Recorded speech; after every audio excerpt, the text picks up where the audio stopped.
Okay, so I would just want to start sort of generally with a two-part question, which is kind of what inspires your work in general, and then more specifically, what inspired you to create this performance that you'll be doing tonight? Well, I think what inspired me to perform was it was actually sort of sad. It was my father died when I was in college, or he got really sick and then he died after that. And I had never been a performer. Like I was a journalist. Well, I was a copy editor. It's not even really a journalist. You know, I just like corrected stuff. And then, but I felt like when my dad died, I felt like I wanted to tell these stories about him. You know, and so I just started trying to tell these stories on stage. And I was living in Boston at the time. It doesn't really matter. But and I saw this guy Spalding Gray, that's who really inspired me, because I didn't even realize there was a form. Like, I knew there was stand-up, you know, but I knew I didn't want to just do stand-up because I wanted to like, take a really long, like hours to talk, and I wanted people's attention. I didn't want them served nachos. I mean, I liked nachos. I just didn't want them to be served them as I was speaking, because the story would, like, things would come back in threads, people need to pay attention. And so I saw Spalding Gray do a bunch of his shows, and he was this guy who was amazing. Unfortunately died a few years ago, but and so that I thought, well, okay, I'm going to try to do that. Except I didn't have any, training. I mean, I had taken one elective theater thing in college, but that was just as an elective, I took photography too, and then like it sort of took, like people, I got reviews, and I moved to Boston. I started doing it more, and I got reviews, and then people started coming to my shows. So really, it just started from my impulse to try to like reconnect with the stories about my dad, sort of bring him back to life in a way for people. I also felt he was a school teacher, and my mom's a librarian. And sometimes I've sort of felt like they're the kind of people who have really heroic lives in the work that they do and in the lives that they lead, but they don't tend to be celebrated, as heroes that much. And so maybe I just also wanted people to know that, like, my dad was like a really cool guy. He had been a really cool guy. And so I did this first show about my dad and my mom, who's a really cool woman, and growing up in New York with them, and that's how I started. So really it was from an impulse to do that, I think, and then, I was 30 when I did my first show. And then when this show was like, I don't know, I've done like 9 shows or something, 9 full-length shows, and this is like, I don't know, let's say 6th, 5th. Is in the middle. And what I do with my shows, all of them, is that I get an idea that's like a really general idea. So in this case it was, I have this tax problem, so I'm going to talk about that. And then what I do is I improvise. I develop my stuff through improvs, and I just improvise, and I see what connects with people and what connects with me, like what ends up being important to me and to the people who come to these improv. And like it can just be like 5 people at the improv. And I, in fact, developed this show originally at the Sundance Theater Lab, which is really awesome. And then I continued working on it back in San Francisco. And so what inspired the story was it was a couple of things. One is that, I'd had this really bad tax problem.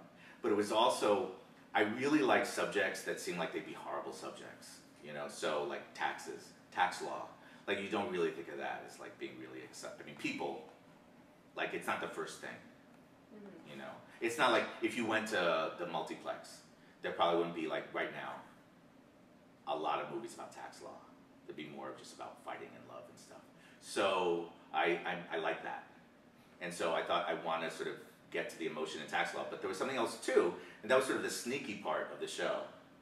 So I shouldn't really say it, but the sneaky part of the show is that I sort of, talk about these tax problems I had. But what it really turns into is it's a pro-tax show. It's actually a show about how important taxes are.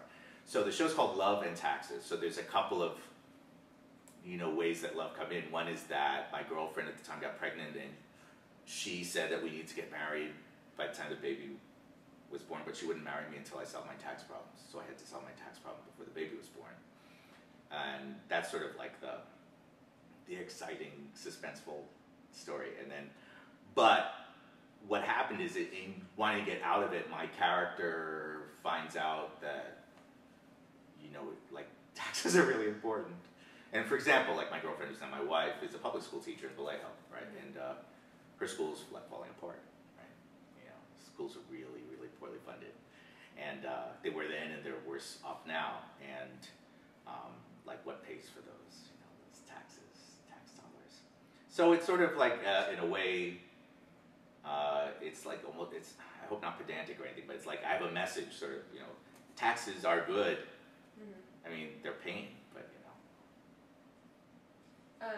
Are there any sort of problems with the tax system that are addressed in this, or is it pretty Well, I'm not pro-tax? Right. I'm not, to put it mildly, a tax expert. But what the perspective is basically, I'm hoping that people relate. I mean, everyone, as far as I know, it's a drag for most, except I know tax lawyers, and they love taxes, like they love tax law. But for most of us, taxes are just a drag. I mean, they're really horrible, or at least medium horrible. And so it is for my character. But it's not like any particular.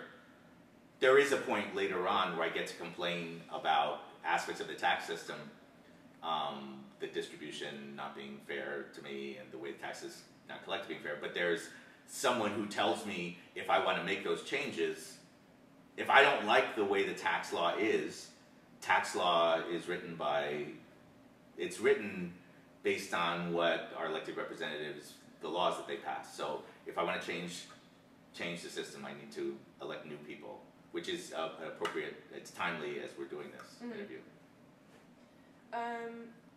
Are there any sort of particular ideas or conversations that you hope this performance will inspire among your audience members tonight or other nights it's been performed?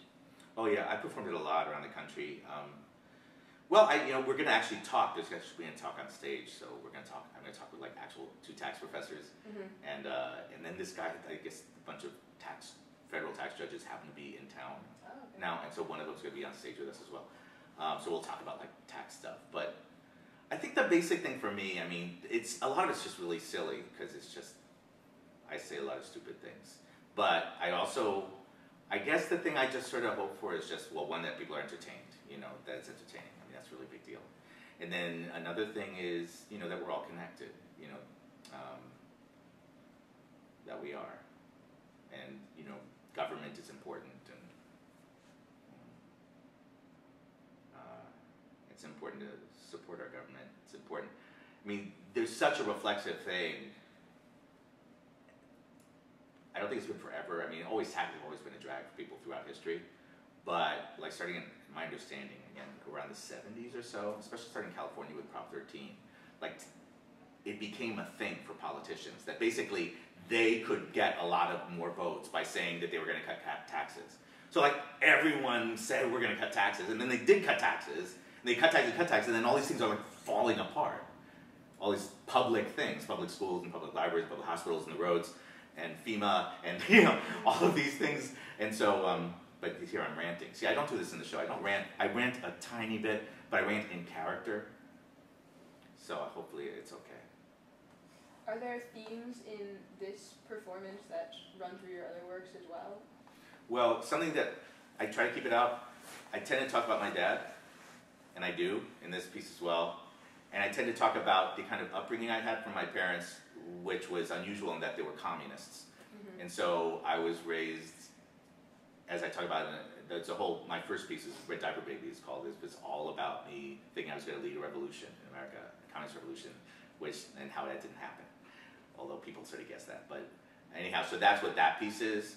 But that theme of me as, you know, this term Red Diaper Baby is just a term I learned at some point, but it's for children of communists, which is incredibly rare because there are very few communists. Even when I was a kid, in the 60s, it was already very rare for there to be American communists, and so my parents were like among this handful of people. But that's my upbringing. That's sort of the religion I was raised in, so that tends to come up. And I think other things are, I mean, this is part of like this whole ethics and wealth continuing thing here at Stanford, and I think in my shows, underneath the silliness and stuff, there's I hope, but some ethical concerns, like how do we try to make the world a little better?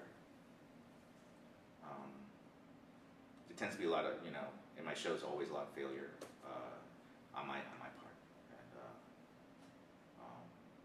a lot of procrastination. procrastination, a lot of neurosis. Those are all common things. Okay. And me, I'm a really big thing. It's like always about me. I mean, always. It just, you know, can be a little bit much. But hopefully in just one show, it's okay. So all of your performances are monologues, is that? So far. I have a commission for my next piece. It's going to be my first piece that I'm in that also has other people on stage. Okay. But so far, up until now, they've all been monologues. I wrote one piece for the San Francisco Mime Troupe. I don't know if you ever saw them, but it's like, they actually talk and sing and stuff. They're a political group. I wrote that. But of all pieces I've been in, they've all been autobiographical sort of monologues. Why do you feel that is sort of valuable as a form of spreading a message as opposed to others? Or do you just... I think, you know, if it's really, I mean, in a way, you know, it just happens to be like what some people are good at, you know, so I think, you know, I feel an affinity for it. I've never been in a play with other people on stage. I will be, like, next summer, and I think, you know, and they're really, like, just very pragmatic things that it's cheap. Mm-hmm. You know, generally speaking, it's cheap. You know, you just hire the person, and there's usually not that much stuff, and so in terms of from the theater or the economic side. But I think other than that, and just, there is a certain thing of, you know, storytelling. It's like, there's a certain thing about, like, you know, sort of the sitting around the fire and someone's telling the story about, you know, tax law or something. You know, someone's, you know, from the cave. I guess they weren't necessarily talking about tax law back in the caveman days, but whatever it is what they're talking about. And then, you know, there is something sort of primal about that, about someone telling you a story. Mm-hmm. And there's a place for that. You know, there's a place for that. I think it's really, I think properly a little niche in theater, because usually it's good to have a lot of people and characters, and they have drama and they, you know, tension. Mm-hmm. And with monologues, you have to make all the tension yourself. So, but yeah, I think it's a cool form for people who are really good at it, or they can't do other things. But it's sort of like a niche thing. You know, it's like, there's a game, Highlight. I've never actually seen it played. Have you ever seen it played? Have you heard of it? I have not heard of it. Maybe they don't play it anymore. But for a while, when I was a kid, I grew up in New York, tri-state area, but New Jersey, especially, there'd be these Highlight games. It's Jailai, something like that. But it was some weird game where it was like weird. You couldn't be left-handed to play it. It was one of the flaws in it, but because I'm left-handed. But you throw stuff. Anyhow, I have no idea. People would bet on it. But it was like it was like its own little thing. So there's a place for Highlight, or there was, you know. But really, there's basketball and football and baseball, mm-hmm. and, you know, tennis. And then there's a little place for Highlight, or darts.